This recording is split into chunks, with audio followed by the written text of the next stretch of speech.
What up, guys? I'm here to talk to you today about One Piece and what's been going on in the recent chapters and whatnot. Apparently, there's been some confusion. I just want to clarify this up. So, this video is my theory about the Rocks Pirates and the God Valley connection to the youngest Yonko, Rocks D. Shanks. Now, check this out. Shanks is 39 years old. 39. The God Valley incident happened 40 years ago when Xebec tried to take over the world. If you go back to when Whitebeard and Shanks had their last conversation, Whitebeard highlighted, "Seeing your face reminds me of that guy and it makes the wound on my chest ache again." I'm paraphrasing here. Now, you see, right there, people have been saying he's been talking about Roger, but Whitebeard has clearly too much respect to ever refer to Roger as that guy. He was talking about Rocks D. Xebec, and I'm about to prove it. Now, back in the latest chapters of 958 through 959, 957, I believe, Roger and Rayleigh, when they were interacting with Odin's children, when they were holding the children, and they were babies at the time, Roger highlighted, "I haven't held a baby in a while." And Rayleigh hinted, reminds me of the old days, right? I think they were clearly talking about the day they found a 1-year-old Shanks on Rocks D. Xebec's ship after they defeated him alongside Garp during God Valley. Now remember, Garp isn't the type to really kill the children of pirates. It's not his job to punish a child for the sins of his father. They have that moral connection. And that's why Roger entrusted him to take care of Ace, because they did the same thing with Shanks. That's why that relationship and that scene is so important. Now see, that also highlights a testament to why Garp has so much hatred for Shanks. Remember, back in Marineford, when Shanks arrived, Garp got mad. He had an angry, excuse me, he had an angry reaction to Shanks showing up. Really triggered by it, because Shanks put Luffy on the path to piracy. I guess kind of like the way Roger put Shanks on the path to piracy, because Shanks was raised on Roger's ship. Now, Rocks D. Xebec, of course, I guess on his last dying words, supposedly entrusted Roger and Garp with his child, and they decided amongst each other what to do with Shanks, I'm sorry. And I guess Garp decided to let Roger and them keep it under the moral responsibility that, if the child grows up under you, understand that it's your responsibility how he turns out, of course. And if he becomes a pirate, which he did, so be it. So anyway, moving on. Now, Rocks, clearly the acronym is Redbeard for Xebec, Rocks D. Xebec. Redbeard, Oars the continent puller. Oars was a part of Rocks somehow, some way. Think about the Kaido's island, Onigashima, that big skull. That's the Oars original. That's the original Oars of the Oars family. Anyway, Charlotte, Lemon, Kaido, and S for Shiki or Shaki, because Shaki, Rayleigh's wife, was also a part of the crew. Also, remember, I'm trying to think what else. Remember, Shanks is 39. He's the youngest Yonko. Now, how did he become a Yonko? Because remember, he had both arms when he visited Luffy, and he wasn't a Yonko yet. But I think that it was indeed his last duel. His last duel with Hawkeye Mihawk that made him a Yonko. Now, people say that they're equal. I mean, Oda stated that they were equal, clearly, but I think he's hiding the fact that Shanks is stronger, only due to this.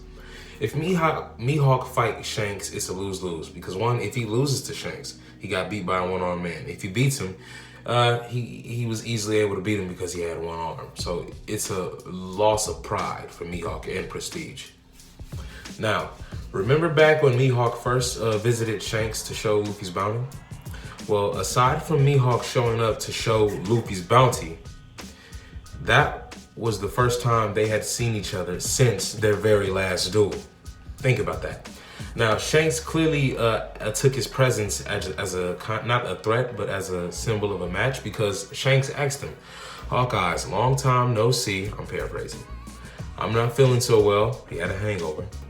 "Have you come for a match?" And Hawkeye replied, "As if I had settled the score with a one-armed man such as yourself."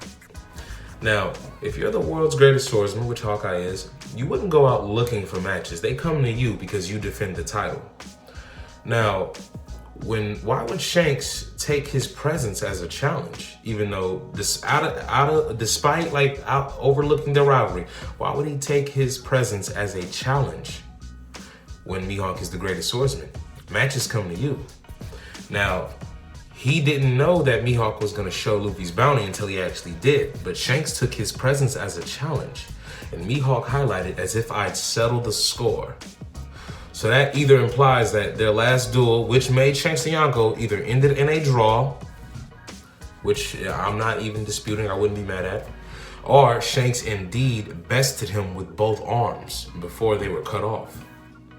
But then again, Shanks had both arms when he met Luffy and whatnot, after he last visited Luffy, and then he became Yonko, so that debunks that myth. So I think that after he lost an arm, he actually did defeat Mihawk, possibly. Or it may have ended in a draw because people thought that with Shanks going up against him with one arm, he would lose, but actually Shanks fought him to a draw. So check this out. Maybe Shanks with one arm fought Mihawk to a draw, and then they just gave him the title of Yonko and awarded Mihawk the world's greatest swordsman. Or, check this out. The only reason Mihawk has the world's greatest swordsman title is because of the Girl-Sei's influence with the world media in One Piece. Because see, if a one-armed Shanks did defeat Mihawk to get the title of Yonko, because aside from that, we don't know if Shanks defeated anybody else to become a Yonko. Now, Shanks, let's say he defeated Mihawk to become a Yonko, and he was supposed to get the actual title of the world's greatest swordsman. But instead, what the Girl-Sei did was actually give it to Mihawk under the pretenses of Shanks' family lineage, connecting him to Xebec. Now, people already recognize Shanks as a great power, but check this out. If Shanks' family lineage was to really surface about him being Xebec's son, which he obviously is, because see, check this out. You don't need blood relation to inherit will. Luffy has the will of Roger. Sabo has the will of Ace. Blackbeard has the will of Xebec, and that's not impossible. That's why Shanks fears him the most. Not only because he's actually a good combatant to, scar Shanks while not off guard or anything. Blackbeard holds the will of Xebec, hence the name of his ship, Saber of Xebec. And Shanks indeed knows this. See, Shanks is Xebec's actual son, but remember, he grew up under the influence of Roger. Now, Shanks' mother, she was a celestial dragon. I've yet to prove that, but I guarantee you she was. Now, back to what I was saying. Back when Shanks met the Girl-Sei, and he wanted to talk about a certain pirate, he was indeed talking about Roxy Xebec. Oh yeah, because think about this. The Girl-Sei highlighted, it's not good of a time for a man like you to show his face during these times of politics. Now, what does the world revolve around? Politics. Xebec tried to rule the world 40 years ago. Shanks is his son, and he's meeting with the Girl-Sei, the manipulators of the world. Think about that. So they only meet with him simply because he is the son of Roxy Xebec and because of how strong he is. They didn't expect him to grow up this strong, but under Roger's ship, they couldn't touch him. I mean, what were they gonna do? They're really gonna send naval ships at Roger to constantly go get Xebec's son, which they more than likely probably did, but as you can see, it never worked out because Shanks grew up to be the youngest Yonko, and he has clout with the Girl-Sei. Now, what else was there to cover? I'm trying to think. Now, Rox led all of those great pirates with his tremendous conqueror's haki, and I want to talk to you about that. Each individual haki, as we know, has 3 individual forms. We've all seen pretty much the second forms of observation and I believe armament, but what about conquerors? We may have, but check this out. There's a 3rd level I think that Shanks has, as well as maybe many of the Yonko.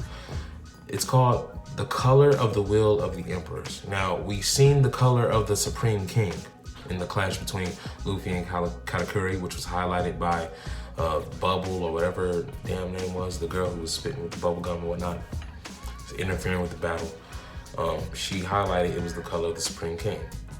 But there's a 3rd tier level to Conqueror's haki. Now, the 3rd tier level to conquer is hockey. It's the color of the will of emperors. Now remember, Shanks is indeed the son of Xebec, but Blackbeard inherited his will. Also,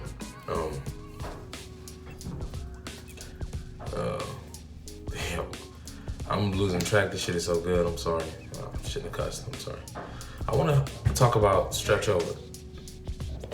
I'll be back. Look, that's all I got for today. I'll catch up with you guys later. Just tell me what you think about that in the comments and let me know. This is J Rich TV. Subscribe, like the video, share. I'm out.